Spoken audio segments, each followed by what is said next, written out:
Salve, salve, meu povo querido da OAB, examinando os guerreiros, guerreiras, futuros e futuras advogadas e advogados. Sejam bem-vindos a mais um podcast aqui no SES OAB.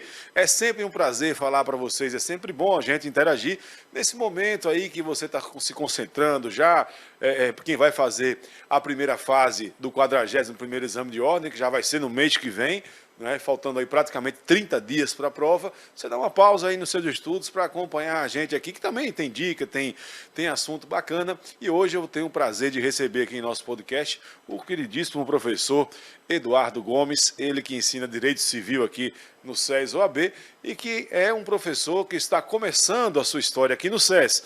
Já tivemos com ele naquela revisão de véspera, vocês devem lembrar, quem está acompanhando ainda as nossas transmissões relacionadas ao 40º exame de ordem, que ainda está em vigor. Tivemos aí agora há pouco a divulgação do resultado preliminar, do padrão de resposta definitivo. E quem fez primeira fase, quem fez segunda fase, já está começando a se familiarizar com o nosso querido professor Eduardo Gomes, a quem eu dou as boas-vindas neste momento, aqui participando do nosso podcast. Professor, seja bem-vindo, tudo bem com o senhor? Maravilha, Jofre, tudo ótimo, graças a Deus, alegria enorme em participar desse podcast e muito feliz também em estar chegando para o SES, que é a minha segunda estadia aqui, Jofre. Isso. Vou só apresentar aqui o currículo do professor Eduardo Gomes, Eduardo Ferreira Gomes. Ele é professor de Direito Civil, doutor em Cultura e Sociedade pela Universidade Federal da Bahia e Universidade de Lisboa, especialista em Direitos Intelectuais pela PUC do Rio de Janeiro. Professor, a gente se falou, a gente se conheceu aqui naquele evento da revisão de véspera. O senhor teve um contato aí, né, mais estreito com os seus alunos. E aí, como é que é essa experiência? O docente, o professor de direito, ele está ali com os alunos o tempo todo e tal. Mas essa questão de preparar especificamente para a OAB é diferente do dia a dia, por exemplo, de simplesmente lecionar uma disciplina para estudantes de direito? É diferente de lecionar para quem vai fazer o exame de ordem? Totalmente diferente. Aluno é aluno, sempre, né? Mas para se preparar para o exame da ordem, tem alguns elementos a mais, porque tem ali a ansiedade, muitas vezes o aluno, o estudante está ali numa tensão, naquela obrigação de passar, de ser aprovado para, de fato, adentrar no mercado de trabalho. Então, tudo isso gera ali talvez uma expectativa maior, e além de ser professor, a gente tem que também prestar atenção nesse detalhe. Sala de aula, Jofre, para mim é minha praia. Desde os 17 anos, tenho 41, desde os 17 que eu estou em sala de aula. Então, é de fato o que me realiza, é a minha missão. Como que eu recebesse assim de Deus, assim, Edu, na vida você vai ser professor. Então, Jofre, estar com os alunos é o que de fato me realiza e me faz feliz. Ah, é muito bom a gente fazer uma coisa trabalhar ou executar coisas que a gente se realiza muito, porque já não é mais nem trabalho, né? Você faz com prazer aquilo ali. Eu dei aula em sala de aula por 3 ou 4, não, uns 4 anos. Foi uma experiência muito boa também. Eu sempre dizia para os meus alunos, eu trabalhei muitos anos em emissora de rádio, e quando eu estava no ar, eu tinha esse prazer, né? Eu sempre brinco assim, quando eu via o nome no ar, que eu ligava a luzinha do microfone, ali o mundo podia acabar do meu lado, que eu ia ali tranquilo e pronto e acabou-se. Mas em alguns momentos a gente tem que ter muito cuidado. Você vai entrevistar um artista, vai entrevistar um político e tal, e muitas vezes você tem que vestir ali alguma carapaça, ter um certo milindre e tal. E em sala de aula eu não tinha isso, eu era bem, né? Aí eu dizia para os meus alunos, olha, aqui é a melhor parte do meu dia, porque é onde eu sou 100% eu mesmo, né? Não é que você vai deixar de ser você, mas certas atividades profissionais por exemplo, você é um advogado, você não pode chegar para o juiz e diga, aí meu irmão, tudo beleza? Não vai, né? Você tem que ser, mesmo que você seja um cara que não tenha formalidade, mas você tem que vestir, né, aquela roupa ali da formalidade. E aí eu sentia também essa realização. Mas pegando um gancho aí no que o senhor falou, da questão emocional, da questão do desafio. Eu sempre digo também que o exame de ordem é o primeiro grande desafio de quem quer advogar. Você vai ter vários exames de ordem, entre aspas, ao longo de sua carreira. Causas difíceis, não é? Embates, por exemplo, onde você vai ter que convencer que o direito do seu cliente é o direito bom, enfim.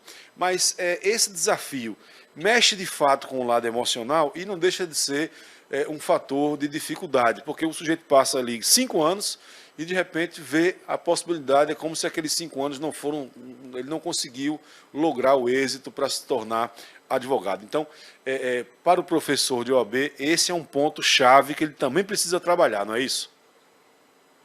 É isso mesmo, Jofre. Na verdade, assim, você falou uma coisa muito interessante. É o primeiro grande desafio para quem vai advogar, porque, óbvio, depois na profissão a gente vai ter vários outros desafios. O advogado é quem cria as teses. Tudo de inovação no direito, um percentual muito grande do que vem de novo nasce na advocacia. É no dia a dia do advogado que a gente, ali na defesa de um cliente, que a gente cria uma tese, defende. Se aquela tese foi aceita pelo judiciário e reiteradamente vai sendo aceita, certamente isso vira uma jurisprudência e logo em breve vai virar lei. Ou seja, vai para o Congresso e o Congresso transforma um determinado projeto nesse teor em lei. A emoção, Jofre, muitas vezes o estudante é excelente aluno. Ele passa ali os 5 anos da graduação, tirando notas boas, fazendo boas avaliações, mas na hora da prova, na hora do exame da ordem, ele fica tão ansioso, não consegue controlar suas emoções e acaba não tendo um bom desempenho. Portanto, é como eu sempre digo, desde o primeiro semestre eu ministro na graduação, do primeiro ao 10º. Então, eu passo ali, né, direito civil, a gente começa ali com a introdução ao direito civil, depois ao direito civil, antigamente o que era um, né, que é a parte geral. Então, a gente vai até sucessões. Então, a gente vai até o estudante se formar. Então, eu consigo ver o aluno chegando na universidade, e aí, assim, pegando pela média, o aluno que sai do ensino médio e entra na graduação, com plano, com ideias, com sonhos, o aluno ali que completou a maioridade, né? Acabou de completar 18, 19 anos, e depois a gente vê ele saindo com 22, com 23, a diferença que é. E eu sempre digo o seguinte: vamos trabalhar competências. Nós temos competências técnicas, que é o conteúdo que a gente vai trabalhar, mas temos também que prestar atenção nas competências sociais. E aí, quando eu falo competências sociais, o que é que a gente traz? Inteligência emocional, Sim. saber lidar com o colega, saber trabalhar em grupo e controlar a sua ansiedade. Jofre, A inteligência emocional, eu já fiz muita pauta sobre isso, e é importantíssimo. Eu busco sempre estudar esses elementos que são importantes para tudo que a gente vai fazer na vida, né? Mas para quem vai encarar realmente esse desafio, esse teste de você pegar 5 anos que você aprendeu ali, em algumas folhinhas de papel, com algumas questões para você marcar ali A, B, C, D, depois você fazer uma peça, responder as discursivas, aquilo vai ser, acho que o aluno bota na cabeça que se ele não passar por aquilo ali, ele vai ser um fracassado, enfim. Lidar com essa frustração é importante, né? Saber lidar com essa possibilidade de se frustrar. É feito padre na minha terra do interior, né? O cara é padre, é psicólogo, é chefe, é conselheiro, o professor também tem que se virar nos 30 aí, principalmente quem está fazendo preparação para a OAB. E falando em preparação para a OAB, professor, como é que o senhor chegou aqui ao SES? Como é que foi essa conexão aqui com o SES? O que é que o senhor tem achado, né, até o momento desses encontros, dessa sua interação com os seus novos alunos, né, aqui no Complexo de Ensino Renato Saraiva? Como é que está sendo essa experiência? ó, meu amigo, o SES, eu vi o SES nascer. Quando o SES, em 2009, lá atrás, foi criado pelo Renato e veio para Salvador, estou falando agora de Salvador, alguns amigos meus foram trabalhar no SES. E aí eu acompanhei, fui acompanhando. Depois, uma pessoa de minha família foi trabalhar no SES, então estava ali, presente, participando de todos os eventos, sabendo o que acontecia no dia a dia do SES, até que em 2018 eu recebi o convite para fazer um curso de direitos autorais. Eu tinha acabado de chegar de Portugal, tinha defendido minha tese de doutorado, que foi em direitos autorais, e ministrei um curso inteiro no SES, ainda na época que a gente ia para o estúdio, ficava lá no estúdio o dia inteiro, então gravamos Uhum. o curso todo, e foi uma experiência fantástica.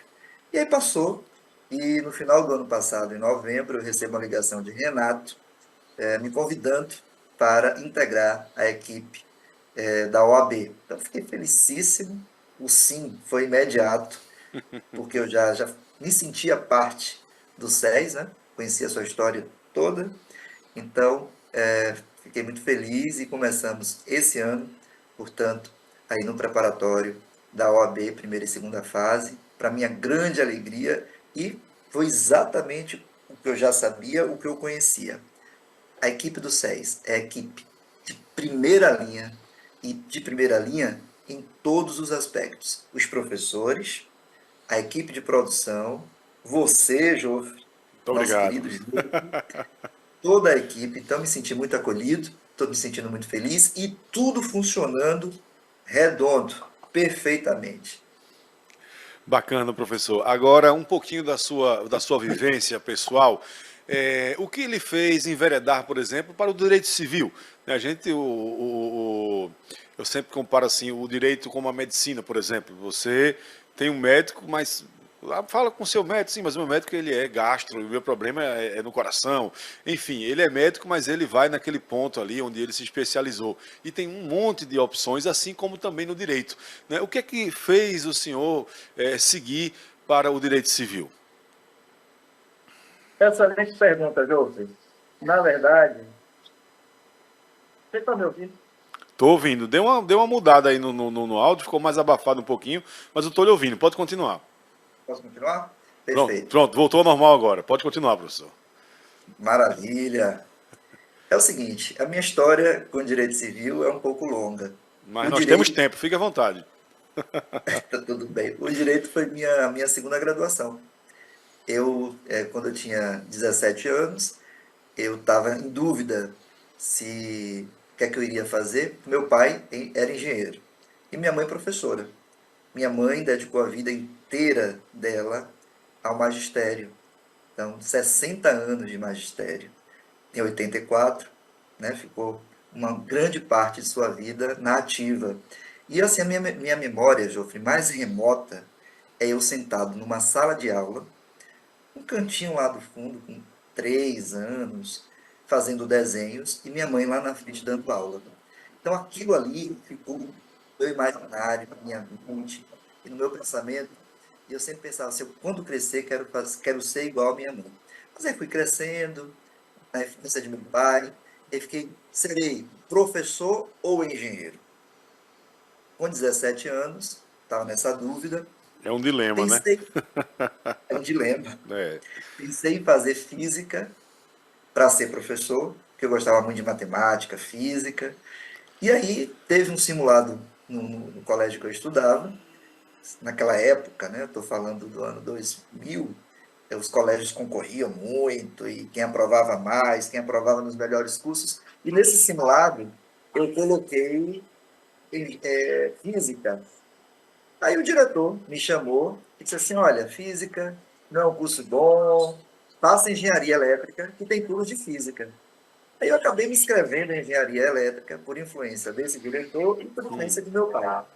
Cursei engenharia, passei com 17 anos, cursei engenharia elétrica, me formei com 22 anos, mas veja, quando eu estava fazendo a graduação, eu comecei a estagiar, logo com 18 anos, em uma empresa de engenharia elétrica, e eu fiquei na parte administrativa ao lado de um engenheiro que também era formado em direito e que cuidava dos contratos. Então, por exemplo, ia fazer uma compra de um transformador de potência, um trafo. Uhum, O transformador custa 1,5 milhão de isso. reais. E tudo é feito através de um contrato. E ele que fazia o contrato, e eu ficava ali ao lado dele, auxiliando, ajudando ele a fazer.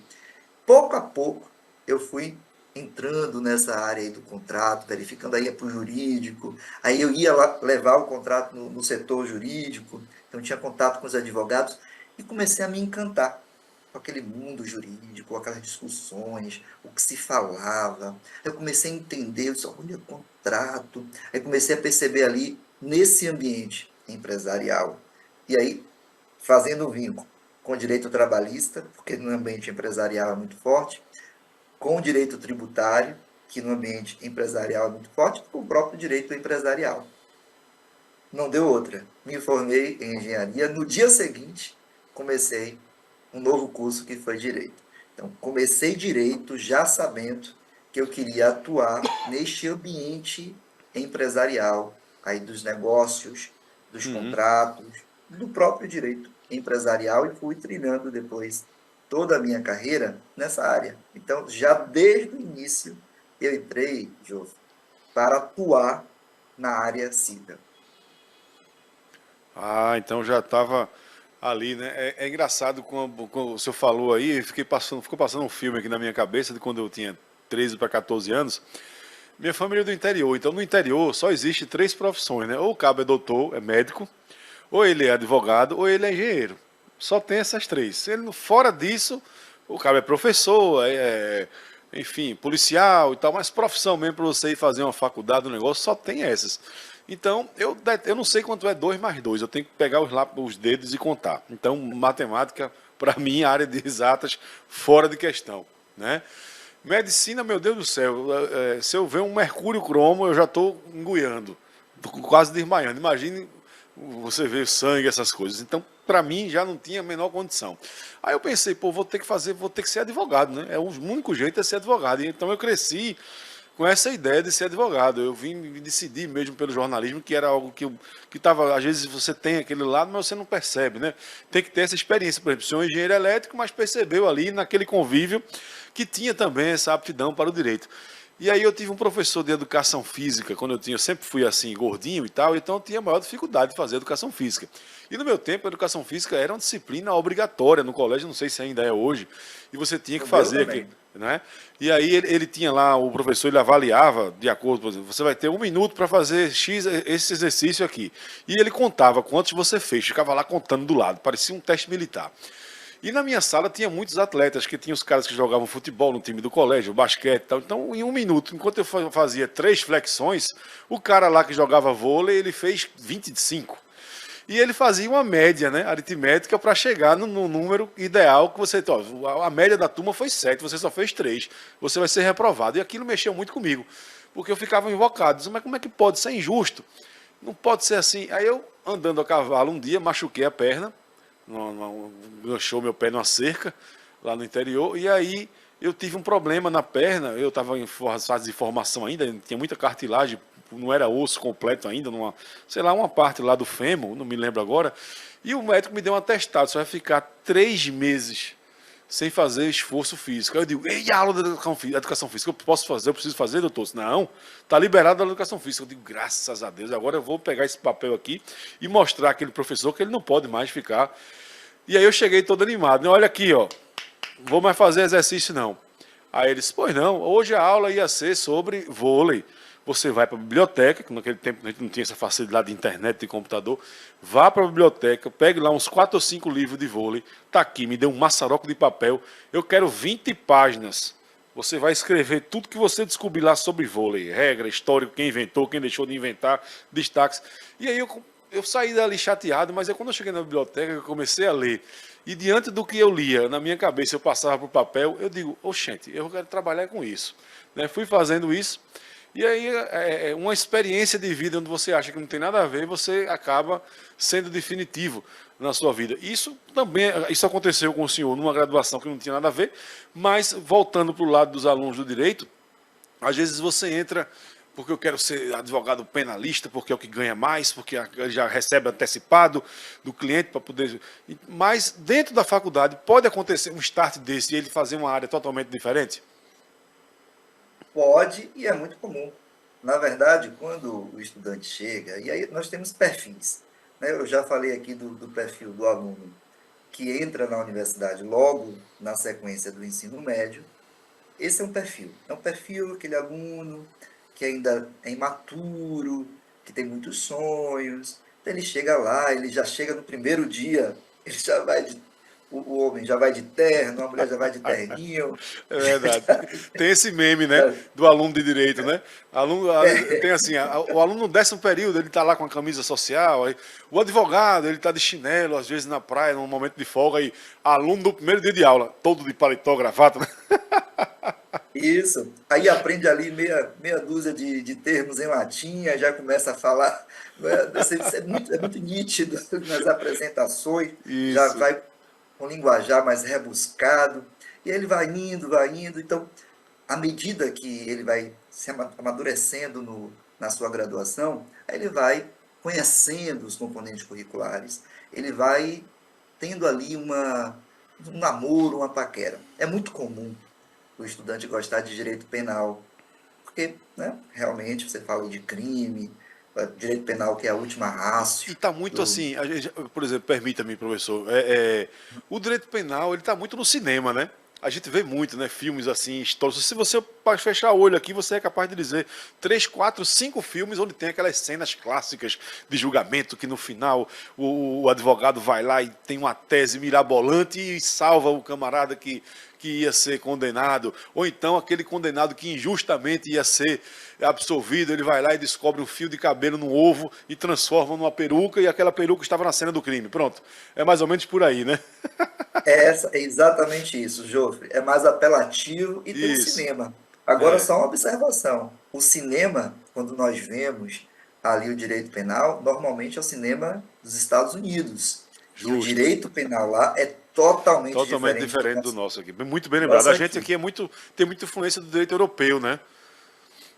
O nosso direito, ele é mais, a influência do nosso direito é mais do direito romano. Romano, Então, é uma exatamente. tradição Exato. bem diferente É. da tradição dos costumes lá dos Estados Unidos. Isso com o Código de Processo Civil de 2015, meio que está um pouco mudando, mas fortemente, porque agora nós temos aí um sistema de jurisprudência, de precedentes, um pouco mais forte, inspirado mesmo nos Estados Unidos, mas nossa tradição, ela é romana. Mas, então é diferente o direito penal que nós vemos no cinema do direito penal brasileiro. Mas é isso sim. Então, os estudantes, eles se apaixonam ali por direito penal, aí quando eles entram em processo penal, já começa a mudar um pouco, e quando eles vão avançando em direito civil, aí a história muda, eles se apaixonam por direito civil. Direito civil é o direito da vida. É muito O amplo, né? Código Você atua Civil. tem várias áreas ali, porque está incluso, como o senhor falou aí, o direito empresarial, né? A parte de família, que eu acho também um direito muito bonito, né? O direito de família ali. Lógico, tirando as picuinhas de marido e mulher, mas tem outras questões ali, que mesmo, entre aspas, né, a picuinha entre marido e mulher tem que ter um operador de direito ali para que equilibre as coisas e que tudo saia a bom termo. Ou seja, é uma atuação muito ampla, né, o direito civil. Tem que ter a norma. E eu Isso. diria até mais, você trouxe aí o direito empresarial, né, fazendo parte do direito civil. Na verdade, Jô, isso é uma discussão bem antiga do direito. Me permita abrir esse Por parêntese aqui, favor, porque é por favor. interessante. Nós temos, na verdade, o direito privado e o direito público, Uhum. que também já é uma discussão muito antiga da filosofia do direito. Em qual sentido? Existe essa divisão ou o direito ele é um só? É verdade que existe direito privado e Boa direito reflexão, boa reflexão. Eu não tinha pensado público. nisso. Ou o É, direito ele é um só e ele hoje nasce da Constituição. É uma reflexão. muito, Hoje, assim, a muito ideia que interessante. nós temos Muito interessante, por sinal. é que o direito é um só. Essa divisão, essa dicotomia, ela existe mais para fins didáticos, para fins acadêmicos, para que a gente classifique ali. E do direito privado, aí a discussão vai também adiante. O direito privado ele é bem amplo. E aí Justo. nós temos o direito civil. O direito empresarial, será que ele faz parte do direito civil? E aí deixa eu te contar uma historinha. A família real ela chegou no Brasil, você sabe, lá por conta do bloqueio continental, lá de Napoleão Fugindo de Bonaparte. Napoleão, exato. Aí vem para cá. Quando chega aqui, no iníciozinho ali, 1800 e pouquinho, acontece a abertura dos portos. Logo na sequência. nós temos aí a independência do Brasil, então começamos a ter nossas leis. Quando a família real vem para o Brasil, nós estamos ali com... Qual é a legislação que está vigendo aqui? Nós estamos com os ordenamentos, com as ordenações do reino.